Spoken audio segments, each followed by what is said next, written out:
Good morning. All India radio और आज सवा के एनालिसिस में आप सबों का स्वागत है। अगर ऑल इंडिया रेडियो के अंदर न्यूज़ की बात करें तो वही कोविड के बारे में बात की गई है। हर जगह देश देशांतर के अंदर ज़रूर बात की गई है। हायर एजुकेशन और डिजिटल मीडिया के बारे में, मतलब डिजिटल इनोवेशन किस तरह से लाया जाए, इम्पोर्टेंट है, डिस्कस करेंगे। कुछ नए पॉइंट्स भी हैं।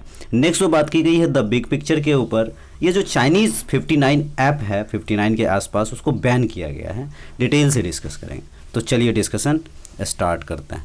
पहली न्यूज़ जो है हमारे पास, असल में कोविड-19 ने सिखा दिया है लोगों को कि डिजिटल एरा में आना होगा, चाहे वो स्कूल्स के एजुकेशंस हो या मिडिल एजुकेशन हो, हायर क्लासेज या फिर अपर क्लासेज, मतलब सब जगह डिजिटल मीडिया की, डिजिटल इनोवेशन की, डिजिटल एजुकेशन की ज़रूरत है। रेडियो के माध्यम से, टेलीविज़न के माध्यम से या 12 चैनल अभी सरकार लॉन्च करने वाली है। हर गांव तक, शहर तक इसको पहुंचाना होगा।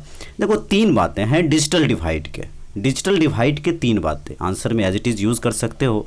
जेंडर डिवाइड पहला, दूसरा अर्बन एंड रूरल डिवाइड आप कह सकते हो, तीसरा क्लास डिवाइड, मतलब एक पुअर की डिवाइड, एक रिच की डिवाइड, मतलब गरीब अमीर की जो खाई कहते हैं, वो भी एक बहुत बड़ा हर्डल है। 23% के आसपास जो लोग हैं, हाउस होल्ड है, वो इंटरनेट का एक्सेस करते हैं। 23% के आसपास।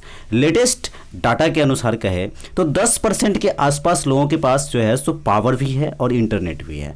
अगर कोई मोबाइल है तो अगर पावर नहीं होगा तो आप चार्ज कैसे करेंगे? तो दोनों का होना ज़रूरी है। हाँ, महिलाएं 16% की हिस्सेदारी है इंटरनेट यूजिंग करने में और पुरुष की हिस्सेदारी 36% के आसपास है। इस गैप को फुलफिल करना होगा, इस गैप को बढ़ाना होगा, सेल्फ लर्निंग पे फोकस करना होगा।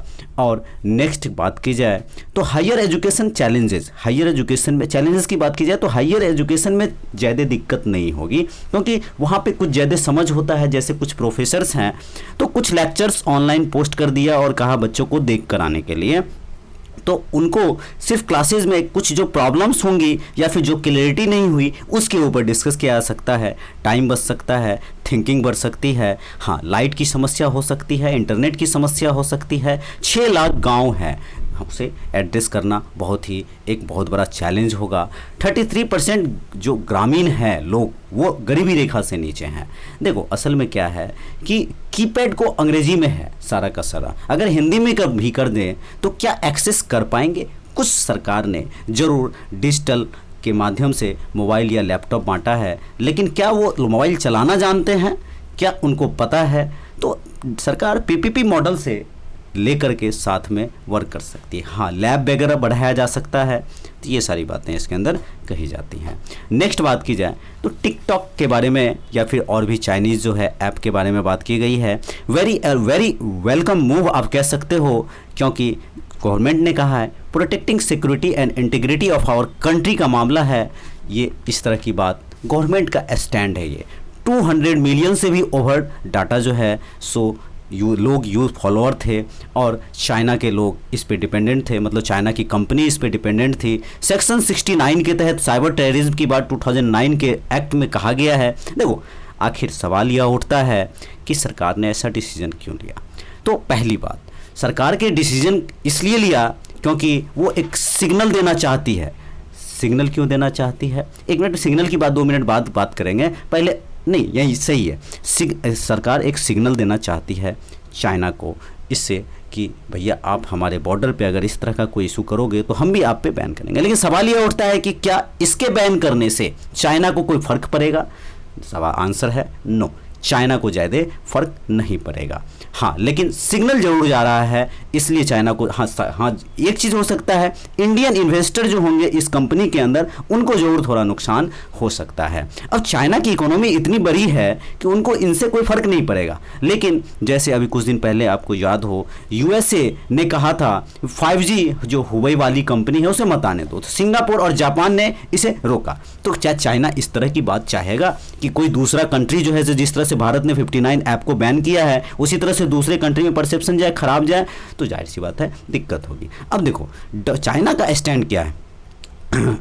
चाइना का स्टैंड ये है कि चाइना ने कहा है कि ये WTO के नॉर्म्स के अगेंस्ट है। क्यों?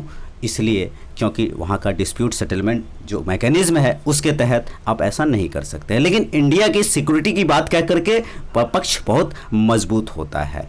अब चाइना का इकोनॉमी बहुत बड़ा है।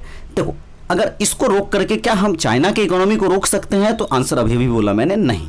ऐसा क्यों? ऐसा इसलिए कि हमारे बहुत सारे सेमीकंडक्टर हैं, टेलीकॉम इक्विपमेंट्स हैं, जो 4G हम लोग यूज़ कर रहे हैं, उसके अंदर जो टेक्नोलॉजी का इस्तेमाल होता है वो हम चाइना से ही इंपोर्ट करते हैं। तो हमारी डिपेंडेंसी में दिक्कत, वो भी तो ऐसा कर सकता है हमारे सामान को रोके। तो ज़रूरत है इन बैन की बजाय, बैन ठीक है, एक सिग्नल है, लेकिन हमें इनोवेशन की ज़रूरत है, हमें अपने इकोनॉमी को आगे बढ़ाने की ज़रूरत है। इकोनॉमी 1-2 दिन या 4 दिन में नहीं बढ़ने वाला है, इसमें वक्त लगता है, एक लॉन्ग टाइम प्रोसेस है।